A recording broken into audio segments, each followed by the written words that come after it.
آپ جانتے ہیں کہ ایک بادشاہ ایسا بھی گزرا ہے جو اپنے ہی خواب سے کانپ اٹھا تھا۔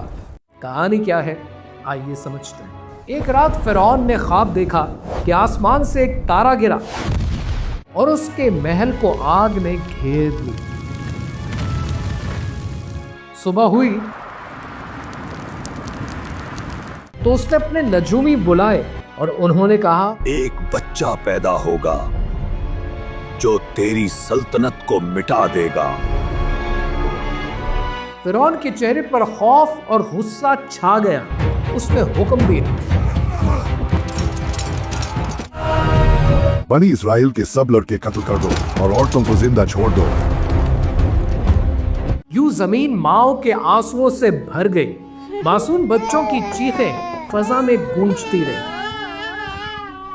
کچھ وقت گزرا تو درباریوں نے عرض کیا، اے بادشاہ، اگر سب لڑکے مار ڈالے گئے تو ہمارے کام کون کرے گا؟ فرعون نے غرور سے کہا، 1 سال قتل کرو، اگلا سال چھوڑ دو۔ یہ بات تفسیر ابن کثیر میں مرکوز ہے۔ اسی سال جس میں قتل روک دیا گیا، حضرت ہارون علیہ السلام پیدا ہوئے۔ فرعون سمجھ رہا تھا کہ اس نے ہر راستہ بند کر دیا ہے، مگر قدرت کا فیصلہ کچھ اور ہی تھا۔ اسی سال قتل کا حکم تھا اور اسی سال حضرت موسیٰ علیہ السلام پیدا ہوئے۔ اللہ نے حضرت موسیٰ علیہ السلام کی ماں کے دل میں الہام ڈالا، جب خوف محسوس کرو تو اسے دریا میں ڈال دو، ہم اسے واپس لوٹائیں گے اور اسے رسول بنائیں گے۔ صندوق دریا میں بہتا رہا اور جا لگا فرعون کے محل کے کنارے۔ وہاں حضرت آسیہ علیہ السلام کھڑی تھی، دل کی مومنہ، جنہوں نے صندوق کھولا تو ایک بچہ تھا جس کے چہرے کی معصومیت نے ان کا دل چھو لیا۔ انہوں نے کہا، یہ بچہ میری آنکھوں کی ٹھنڈک ہے، اسے قتل نہ کرو، شاید یہ ہمیں فائدہ دے یا ہم اسے اپنا بیٹا بنا لیں۔